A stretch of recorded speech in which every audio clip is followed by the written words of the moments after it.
जहां एक तरफ वार्ता चलेगी, वहां दूसरी तरफ उसके साथ साथ इस आंदोलन को और तेज किया जाएगा। देश के कोने कोने में इसे लेके जाएंगे। इसकी दृष्टि से आज की मीटिंग में कई फैसले किए गए हैं।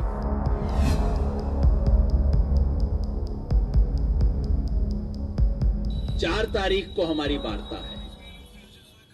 अगर उस वार्ता में परिणाम संतोषजनक नहीं निकलते हैं, तो 6 तारीख को केएमपी पे मार्च का जो प्रोग्राम हमने पहले 31 तारीख के लिए अनाउंस किया था, लेकिन 30 तारीख को सरकार कम से कम नाखून कटवाने पे तैयार हो गई थी, इसलिए हमने उसको पोस्टपोन कर दिया था।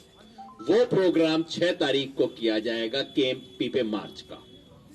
नंबर 2, शाहजहांपुर बॉर्डर, जहां हम पिछले 20 दिन से बैठे हुए हैं, अगले हफ्ते में कोई डेट अनाउंस करके अगर हमें प्रोग्रेस दिखाई नहीं देती तो हम अगले हफ्ते में कोई डेट अनाउंस करके शाहजहांपुर बॉर्डर में भी आगे की तरफ बढ़ेंगे।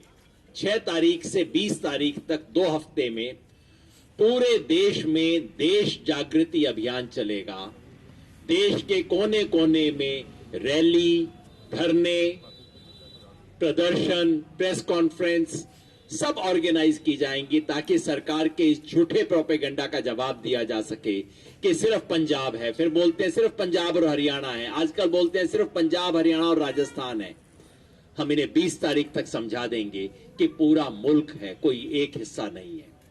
और 23 तारीख को 18 तारीख के लिए महिला दिवस का एक प्रस्ताव है, कैसे और उसको मनाया जाएगा वो बाद में तय होगा। और 23 तारीख को जो नेताजी सुभाष चंद्र बोस की जयंती है, उस दिन पूरे देश के अंदर अलग अलग किस्म के कार्यक्रम ऑर्गेनाइज किए जाएंगे।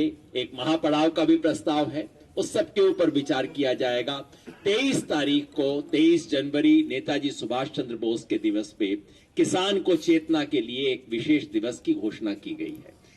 केंद्र सरकार जिस तरह से सोच रही है कि ये 37 दिन से जिस तरह से बैठे हुए हैं, इसी तरह से बैठ के इसको भी अगर शाहीन बाग बनाना चाह रही है तो वो उसकी गलत फहमी है। शाहीन बाग को उनकी पुलिस ने उठा दिया था और वो एक समय पे, और वो सोच रहे थे कि जिस दिन चाहेंगे इनको भी उठा देंगे। नौबत नहीं आएगी। हमारा किसान एक्शन के लिए तैयार बैठा है। मैं चेतावनी देता हूं सरकार को, पहली प्राथमिकता हमारी वो तीनों कानून और एमएसपी है।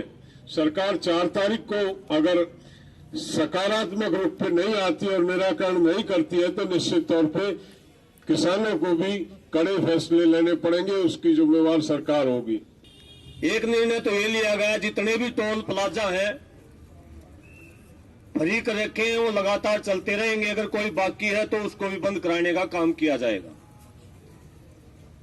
दूसरा निर्णय ये लिया गया कि हरियाणा के अंदर जितने भी मॉल हैं, पेट्रोल पंप हैं, पेट्रोल पंप जो निजी डीलर है उनको छोड़ करके सारे मॉल और पेट्रोल पंपों को बंद कराया जाएगा।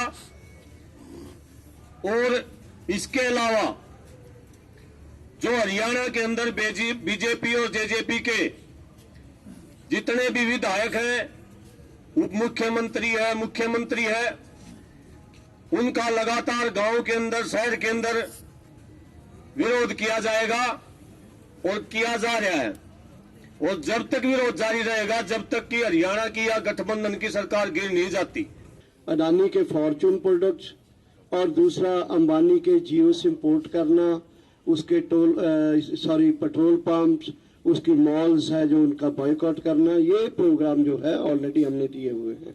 इसके साथ ही एनडीए उसके पार्टनर, बीजेपी उसके पार्टनर जो है एनडीए में, उन पार्टनर्स को, उनके इलेक्टेड एमएलएज, एमपी, मिनिस्टर्स को, लीडर्स के खिलाफ पूरे देश में अभियान चलाना, ताकि वो जो जिन्होंने ये कानून पास किए हैं वो इस गवर्नमेंट को छोड़कर वापस आए, किसानों की सपोर्ट में आए।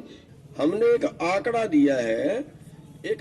दिया है कि देश पे खजाना है, लेकिन जब किसान को देने का नाम आता है तो सरकार कहती है खजाना नहीं है।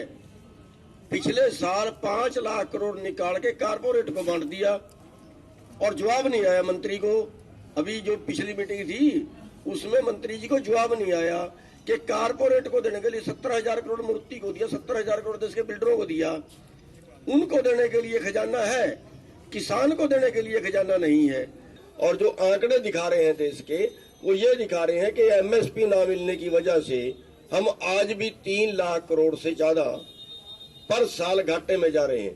और अगर ये पैसा हमें मिले या पिछले 15 सालों में 45 लाख करोड़ और मिलता तो शायद पिछले 20 साल में जो 3.5-4 लाख करोड़ मर गए हैं, आत्महत्या कर ली है, शायद वो ना करनी पड़ती। वो तीनों कृषि कानून हैं, इनको रद्द किए बिना कोई बात हल नहीं होने वाली और ना ये आंदोलन पीछे हटने वाला है। सीधी बात है कि तीनों कृषि कानूनों को सरकार रिपील करे, जल्द से जल्द करे, नहीं तो ये कानून जो आंदोलन है और आगे बढ़ेगा, जन आंदोलन बनेगा। ਜਿਹੜਾ ਪ੍ਰਸਤਾਵਿਤ ਬਿਜਲੀ ਬਿੱਲ ਆ ਸਾਮ ਲਕਾਈ ਨਾਲ ਸੰਬੰਧਿਤ ਆ, ਇਹ ਕਿਸਾਨ ਸੰਘਰਸ਼ ਨਹੀਂ ਰਿਹਾ, ਆਮ ਲੋਕਾਂ ਦਾ ਰਿਹਾ। ਉਹਨੂੰ ਪੂਰਾ ਵਾਪਸ ਜਾਂ ਟੋਟਲ ਖਤਮ, ਉਹ ਪ੍ਰਪੋਜ਼ਡ ਬਿੱਲ ਨੂੰ ਅਸੀਂ ਰੱਦ ਕਰਦੇ ਆ, ਇਹ ਗੱਲ ਤੋਮਰ ਜੀ ਨੇ ਨਹੀਂ ਬੋਲੀ ਔਰ ਸਾਨੂੰ ਪਤਾ ਲੱਗ ਚੁੱਕਾ ਹੈ। ਸਿਰਫ ਉਹਦੇ 'ਚ ਕੋਈ ਸਬਸਿਡੀ ਵਾਲੀ ਗੱਲ ਜੀ, ਵੀ ਜਿੱਥੇ ਕਿਤੇ ਸਬਸਿਡੀ ਹੋਊਗੀ ਉੱਥੇ ਸਟੇਟ ਜਾਰੀ ਕਰਨਗੇ। ਇਹ ਬਹੁਤ ਉਹਦੀ ਨੀਤ ਤੇ ਨੀਤੀ ਦੇ ਵਿੱਚ ਬਹੁਤ ਵੱਡਾ ਨੁਕਸ ਆ। ਤੁਹਾਡੇ ਰਾਹੀਂ ਕਹਿੰਦਾ ਛੇਤੀ ਤੋਂ ਛੇਤੀ ਸਾਨੂੰ ਰਿਟਰਨ ਭੇਜਣ ਔਰ ਉਹ ਪ੍ਰੈਸ 'ਚ ਗੱਲ ਲੈ ਕੇ ਆਉਣ ਕਿ ਅਸੀਂ ਉਹ ਪ੍ਰਸਤਾਵ ਬਿੱਲ ਬਿਲਕੁਲ ਰੱਦ ਕਰਦੇ ਹਾਂ।